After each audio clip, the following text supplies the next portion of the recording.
तो hello everyone, welcome back. आज इस वीडियो में हम डिस्कस करने वाले हैं कॉर्पोरेट अकाउंटिंग के वो क्वेश्चन जो आपकी एग्जामिनेशन में आपको देखने को जरूर मिलने वाले हैं। अगर आप अपना पेपर लिखने जा रहे हो इस 2020 ईयर में, अब आपके माइंड में दो क्वेश्चन जरूर आ रहे होंगे। सबसे पहला सवाल, सर इतने क्वेश्चन कवर करने के बाद कॉर्पोरेट अकाउंटिंग में हमारे कितने मैक्सिमम मार्क्स आ सकते हैं? सर देखो सिंपल है, मैं आपको मिनिमम मार्क्स बताता हूं।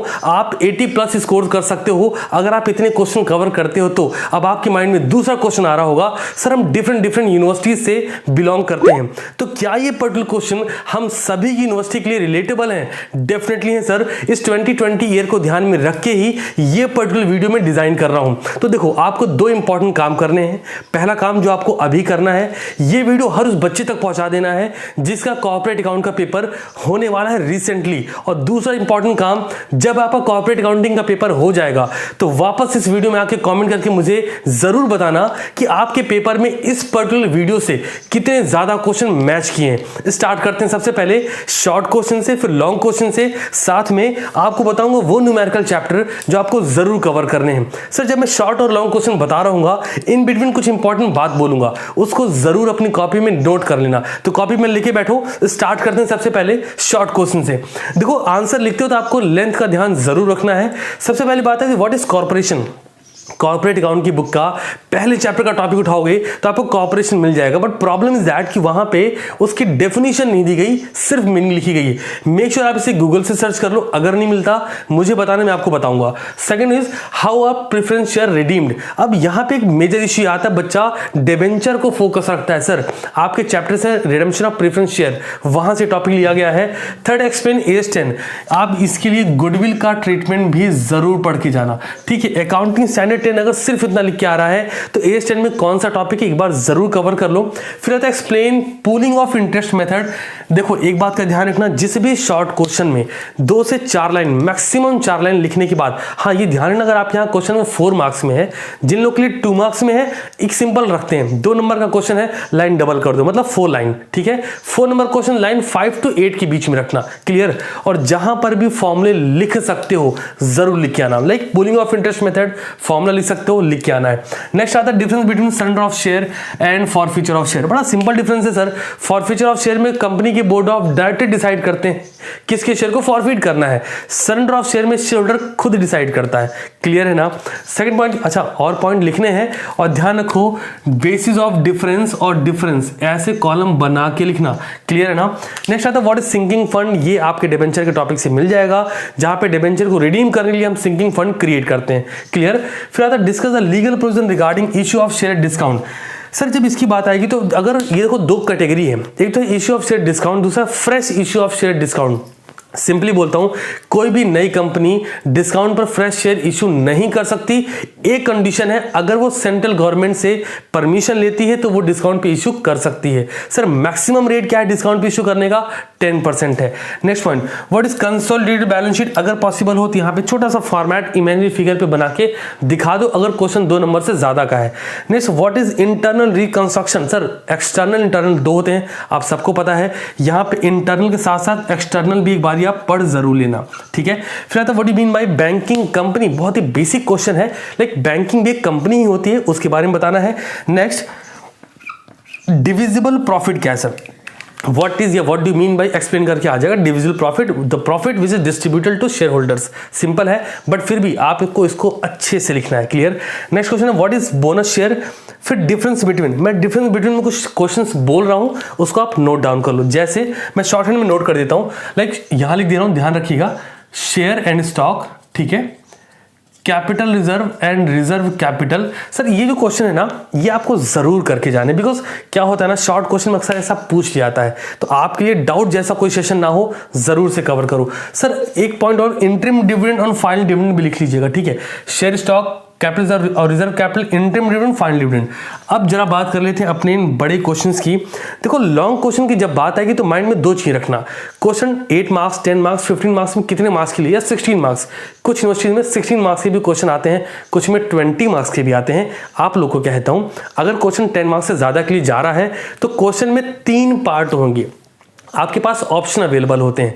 सर कॉर्पोरेट अकाउंट में आप मैक्सिमम मार्क्स गेन कर सकते हो। मैंने जब बोला ना स्टार्टिंग में 80 प्लस आप ला सकते हो, बिलीव करो ला सकते हो, स्ट्रैटेजी सही रखना बस। कैसे करोगे देखो जरा, आपके पास मैंने 8 क्वेश्चन लिख रखे हैं, ध्यान से सुनो। Question 1, what is holding company. Sir जब ये आएगा तो बच्चा क्या कर रहा होता है, मेजॉरिटी बच्चे सीबीएसई आईसीएसई बोर्ड से पढ़ के जाते हैं या फिर स्टेट बोर्ड से, वहां टू द पॉइंट लिखना होता है। यूनिवर्सिटी के एग्जामिनेशन में ये नहीं करना होता। क्या करना है, अगर होल्डिंग कंपनी बोल रहा है, मीनिंग डेफिनेशन कंक्लूजन, रिपीट कर रहा हूं, मीनिंग डेफिनेशन कंक्लूजन ऐसे लिखना है, सिर्फ किसके बारे में, होल्डिंग कंपनी के बारे में। Then explain the circumstances under which one company control the other. एक बात ध्यान रखना, अगर आपकी यूनिवर्सिटीज में ऑप्शंस अवेलेबल हैं जहां पर आप ऑप्शन लेते हो कि कौन सा क्वेश्चन हमने करना है, कौन सा स्किप करना है, छोड़ना है, ध्यान रखना इसको अटेम्प्ट करते वक्त कि कौन सा हमें सॉल्व करना है। क्वेश्चन का सेकंड या थर्ड पार्ट जरूर पढ़ लेना। बच्चा क्या करता है, पहला पार्ट पढ़ता है एक्साइटेड एकदम, भाई मजा आ गया और करना शुरू। सेकंड पार्ट जब वो करते करते पढ़ता है, कहता है शिट ये तो सुना ही नहीं, कैसे होगा।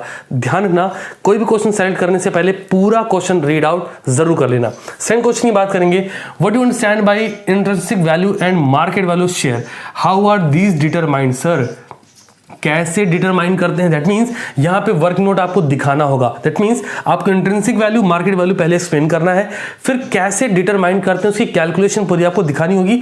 पॉसिबल हो पाए तो इमेजिनरी फिगर लो, इवैल्यूएशन करें, कुछ भी अमाउंट लो, उसके अकॉर्डिंग उसको सॉल्व करो। नेक्स्ट है explain detail the procedure of amalgamation. बहुत ज्यादा इंपॉर्टेंट चैप्टर है कॉर्पोरेट अकाउंटिंग से। Amalgamation the nature of merger, amalgamation the nature of purchase according to AS 14।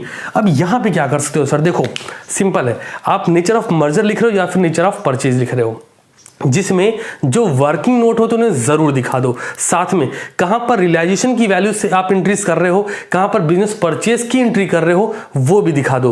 हो पाए तो परचेज कंसिडरेशन निकाल के बता दो। क्या होगा सर, अगर आपके यहाँ 10 to 15 मार्क्स का क्वेश्चन आया, बिलीव मी बाकी बच्चे सिर्फ थ्योरी लिख रहे होंगे, आप उस थ्योरी में कुछ न्यूमेरिकल के वर्किंग नोट के टर्म्स ऐड ऑन कर रहे होंगे, आपके मार्क्स 101% ज्यादा होंगे in compare to other student. ठीक है जी। नेक्स्ट क्वेश्चन की बात कर लेंगे, prepare statement of PL with the help of imaginary figure. Sir यहां पे कई बार बैलेंस शीट भी आ सकती है। अब इसके लिए क्या करोगे, जब स्टेटमेंट ऑफ पीएल की बात आएगी, मैं आपके लिए कुछ वीडियोस के लिंक डिस्क्रिप्शन में डाल दूंगा जो इन टॉपिक से रिलेटेड है। सर स्टेटमेंट ऑफ पीएल आपको फर्स्ट से याद कराऊं, ध्यान से सुनना। एग्जांपल सिंपल है, आपने क्या लिखना, रेवेन्यू प्लस अदर इनकम, आ गया टोटल इनकम या टोटल रेवेन्यू, माइनस क्या करना है सर, आपको जितने भी एक्सपेंसेस होते हैं, कौन कौन से, employ benefit expense, other expenses, finance cost, समझ आ रहा है क्या, ये एक्सपेंसेस हैं जो आपको like cost of material consume, simply इसको लेस कर देना है तो प्रॉफिट बिफोर टैक्स आ जाएगा, लेस करना है टैक्स तो आएगा प्रॉफिट आफ्टर टैक्स। ये मैंने फॉर्मेट बताया, उस पर आपको अमाउंट लिख देना है। सर कैसे लिखोगे, मेक श्योर 10,000 20,000 30,000 नहीं लिखना, किसी भी कंपनी में ऐसे अमाउंट नहीं होते। क्या करना, कोई क्वेश्चन अगर सॉल्व कर रखा है उसी के अमाउंट को उठाओ और सिंपली हाफ कर दो, सिंपल है बहुत, क्लियर। नेक्स्ट क्वेश्चन की बात करेंगे, describe the concept of goodwill. Sir goodwill के कंसेप्ट को डिस्क्राइब करना, ना कि गुडविल क्या होती यहां पे जाना है। फिर explain the various methods of evaluation. Sir methods क्या है, एवरेज, सुपर, कैपिटलाइजेशन, वेटेज, सीखे ना, तो आप उनको लिखोगे जब, उनके फॉर्मूला जरूर लिखने हैं। नेक्स्ट क्वेश्चन की बात कर लेंगे, what is debenture. Wow what a different question, नहीं है बड़ा सिंपल सा है। डिबेंचर क्या है, जैसे यहां बोला, अगर क्वेश्चन 15 मार्क्स में जा रहा है, मीनिंग डेफिनेशन कंक्लूजन 3 पार्ट पे जाओ। What are the various methods of redeeming the debenture. Methods क्या क्या है sir, debenture redeemable at par, debenture redeemable at premium, that's it. लेकिन ये मेथड नहीं है, ध्यान रखना, आप यही लिख के आने वाले हो, इसीलिए बता रहा हूं। वहां पे लमसम मेथड यूज किया गया है, जो भी मेथड्स उनको रीड आउट कर लेना, क्लियर, और लिख लेना। नेक्स्ट आता है what is purchase consideration. Sir इसका वर्क नोट दे सकते हो, as per AS 14 give working with imaginary figure, लिख के आना है। लास्ट क्वेश्चन की बात करेंगे, explain the need for valuation of share. ये क्वेश्चन रिलेटेबल है इस टॉपिक से, ठीक है। क्वेश्चन कुछ ऐसा बन सकता है, what is need valuation of share, explain dividend yield method, ठीक है, and net assets method and state their suitability in specific situation. अब देखो क्वेश्चन बनाना आपके लेवल का कॉर्पोरेट अकाउंटिंग का, तो इस पार्ट को पढ़ने के बाद डिसाइड करना है, ये हमें अटेम्प्ट करने नहीं। तो अभी आपको पहले दे रहा हूं, प्रिपेयर कर लो, सिंपल है। सर न्यूमेरिकल की बात कर लेते हैं। आपके यहाँ बहुत सारे चैप्टर हैं, बट ऑल्दो मैं आपको कुछ चैप्टर बोलने वाला हूँ जिन न्यूमेरिकल को आपको करके जाना है। सर न्यूमेरिकल बताने से पहले एक बात जरूर बोल दूँ, आपको जितने भी फॉर्मेट बनाने हैं मेक श्योर पेंसिल से बनाओ। आपके मन में सवाल होगा सर ऐसा क्यों, फॉर्मेट जब पेंसिल से बनता है, मैं आपको एग्जाम्पल एक बताता हूँ। एज्यूम करो कि ये बैलेंस शीट का फॉर्मेट हमने लाइक ओपन कर लिया और बैलेंस शीट हमने प्रीवियस ईयर करंट ईयर बनानी है। अब यहाँ तक हमने फॉर्मेट पेन से ओपन करा, ठीक है, हम हेड मेंशन कर रहे हैं और हेड यहीं तक कंप्लीट हो गया। हम क्या करते हैं, जबरदस्ती आके यहाँ पे क्लोज करते हैं। क्यों भाई, पेंसिल से बनाओ, इरेज करो, जहां तक की रिक्वायरमेंट है वहीं पे क्लोज डाउन कर दो।